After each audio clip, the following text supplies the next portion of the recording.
नमस्कार मित्रांनो, नगर ते परळी जोडणारा हा रेल्वे मार्ग आहे आणि या मार्गाचं काम सध्या बीड शहराच्या बाजूला असलेल्या बिंदुसरा नदीपर्यंत रेल्वे पटरी टाकून रेल्वे रूळ टाकून पूर्ण झालेलं आहे आणि याच्या टेस्टिंग देखील यापूर्वी झालेल्या आहेत आणि या दृष्टीनं येत्या 26 जानेवारीला समोर जे रेल्वे स्थानक दिसत आहे तर त्याचं उद्घाटन केलं जाणार आहे।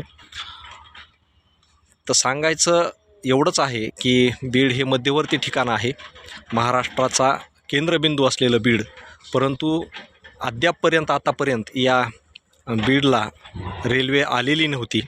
बीडपासून जालना, औरंगाबाद आणि परळी असेल, त्याचबरोबर बार्शी असेल आणि इकडं नगर जिल्हा असेल, तर ही सर्व रेल्वेचं जाळं असलेले जिल्हे आहेत, ज्या जिल्ह्याचं अंतर बीडपासून सरासरी किमान 109 ते 100 किलोमीटर या दरम्यान आहे आणि त्यामुळं बीडमधील लोकांना व्यवसाय असेल, व्यापार असेल, प्रवास असेल, त्यासाठी कमीत कमी 100 किलोमीटरचा पल्ला गाठून रेल्वे गाठावी लागत होती।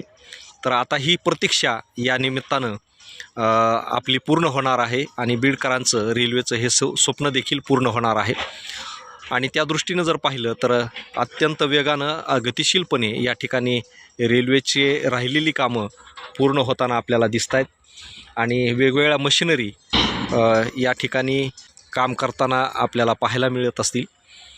तर रेल्वेचं जे स्थानक आहे त्याचा हा परिसर आहे आणि या परिसरातून आपण रेल्वेच्या कामाची प्रगती पाहत आहोत।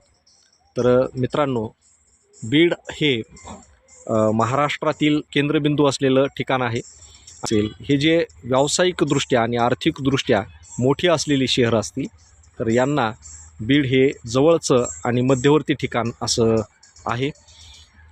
जर बीडला यापूर्वीच रेल्वे आली असती तर निश्चितचपणे बीड हे आर्थिक दृष्टीनं, व्यावसायिक दृष्टीनं पुढे गेलं असतं, परंतु केवळ रेल्वेमुळं बीडचं अतोनात नुकसान आतापर्यंत झालं आणि त्यामुळे बीडचं मागासलेपण या दृष्टीनं मागे राहिलेलं आपल्याला दिसतं।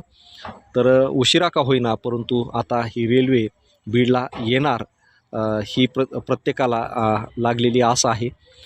तर या निमित्तानं एवढंच, धन्यवाद।